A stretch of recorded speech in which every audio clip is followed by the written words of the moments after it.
पंतप्रधान नरेंद्र मोदी यांनी शिर्डीमध्ये शरद पवारांवर टीका केली। मात्र याला उत्तर देण्यासाठी राष्ट्रवादी काँग्रेससह महाविकास आघाडीची जणू फौजच मैदानात उतरली। मोदींच्या जुन्या व्हिडिओपासून लेखापर्यंत तमाम गोष्टी पुढे आणल्या गेल्या। एकूणच काय तर मोदींची टीका पवार समर्थकांनी फारच सिरियसली घेतल्याचं दिसतंय। बघूया याबाबतचा आमचा खास रिपोर्ट हलक्यात घ्या।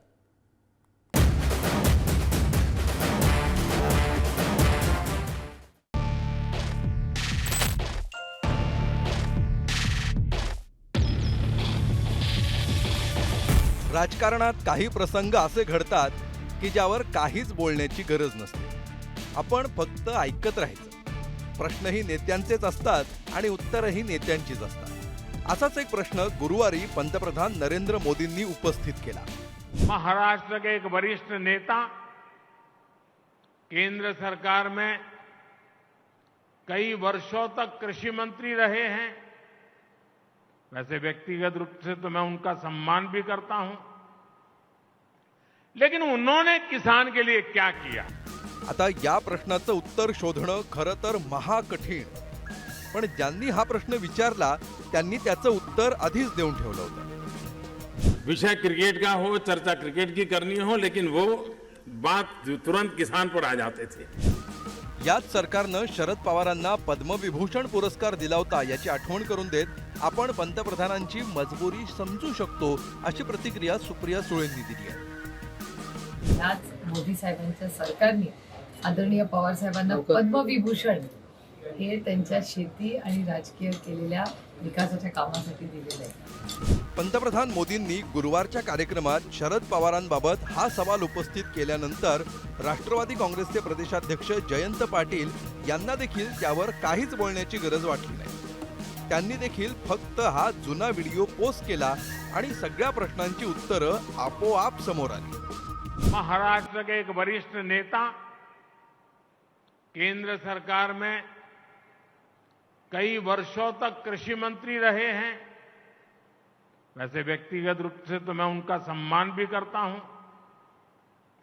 लेकिन उन्होंने किसान के लिए क्या किया? उनके मन मस्तिष्क में गांव, किसान और कृषि में भी आधुनिकता, इनोवेशंस, टेक्नोलॉजी को कैसे लाना और पोस्ट हार्वेस्टिंग एक्टिविटी, इन चीजों पर वो ज्यादा बल देते थे।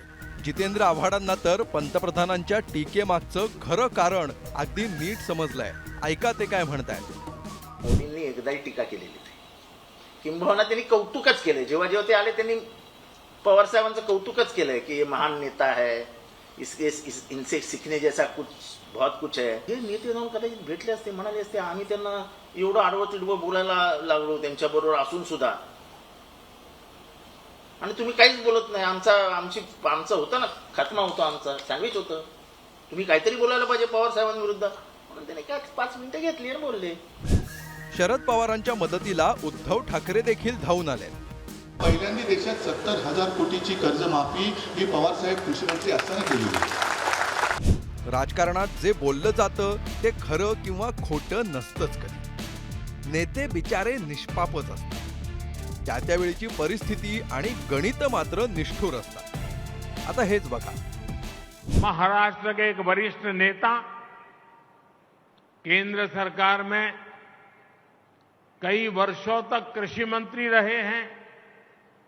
वैसे व्यक्तिगत रूप से तो मैं उनका सम्मान भी करता हूं, लेकिन उन्होंने किसान के लिए क्या किया? आप कभी भी मिलिए और गन्ना से ऐसे गन्ना शब्द बोल दीजिए, आपको घंटे भर समझा देंगे गन्ना। 2011 मध्ये शरद पवार यांच्या वाढदिवसानिमित्त गुजरातचे तत्कालीन मुख्यमंत्री नरेंद्र मोदींनी शरद पवारांवर एक लेख लिहिला होता। या मासिकाचे संपादक आणि मुलाखतकार डॉक्टर सुधीर भोंगळेंनीही त्याची आठवण जागवली आहे। 2011 साली गांधीनगरला स्वतःच्या निवासस्थानी मला माननीय नरेंद्र मोदी साहेबांनी मुलाखत दिली होती। मोदी साहेबांनी असं सांगितलं मला की आजपर्यंत शेतीच्या क्षेत्रामध्ये गुजरात राज्यानं जी प्रगती केलेली आहे त्यासाठी लागणारी सगळी मदत ही शरद पवार साहेबांनी आम्हाला केलेली आहे।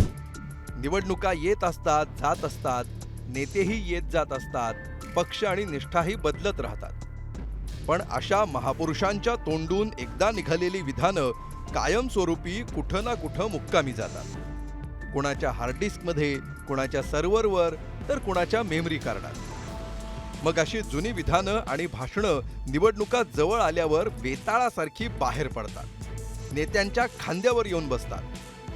या सगळ्याची कल्पना असूनही नेते मात्र अशी परस्पर विरोधी विधानं करतच राहतात. का करत असतील असं? अर्थात या प्रश्नाचं उत्तर एकच, किया है तो कुछ सोच समझ के ही किया होगा, नाही का? अमोल जोशी, पुढारी न्यूज, मुंबई.